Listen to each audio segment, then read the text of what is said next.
রাজর থানায় আমি গত কয়েকদিন আগে একটা রুগী দেখতে আসছিলাম। আল্লাহ আমারে মাফ করুন, আল্লাহ আমাকে মাফ করুন। এই মাদারীপুরের জনপ্রতিনিধি যদি কোনোদিন নাও হতে পারি, আল্লাহর কসম, আমার জীবনে যদি ভিক্ষা করার সুযোগ হয়, রাজর থানার স্বাস্থ্য কমপ্লেক্সের মতো অবহেলিত, নিষ্পেষিত, ঘৃণিত একটা স্বাস্থ্য কমপ্লেক্স এদেশের মানুষের জীবনযাত্রার উপযোগী করা প্রয়োজন। আপনারা ক্ষমতায় এসে বড় বড় চেয়ার দেখেন, চেয়ারের স্বপ্ন দেখেন, 5 তলা 20 তলার স্বপ্ন দেখেন, এই হাসপাতালে কখনো ঢোকেন? এটা কি মানুষের বসবাসের উপযোগী চিকিৎসা? এটা পশু ঢোকে কেমনে? সেই ব্যবহৃত, তারপরে কাপড় চোপড় স্তূপ করে রাখছে, দুর্গন্ধ বের হচ্ছে।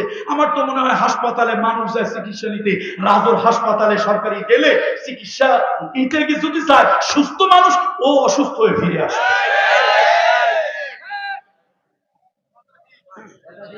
সুতরাং শরীয়তের আইন আপনারা এই জন্য চান না ওই তলে তলে চুরি চামারি আর চলবে, তলে তলে চুরি চামারি। এই জন্য 3 জিনিস সবার। 3 জিনিস কার? আল্লাহ কার?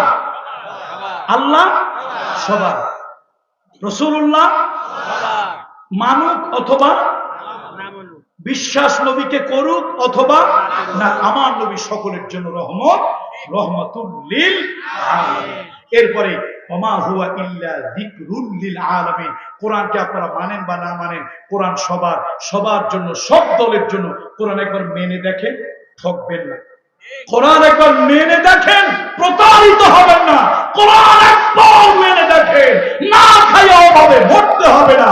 কোরআন একবার মেনে দেখেন, বজ্রদের শাসন আর কায়েম। আল্লাহ তাআলা আমাদের সকলের প্রতি রহম করুন, এই 3টে জিনিস সকলকে মানার তৌফিক দান করুন।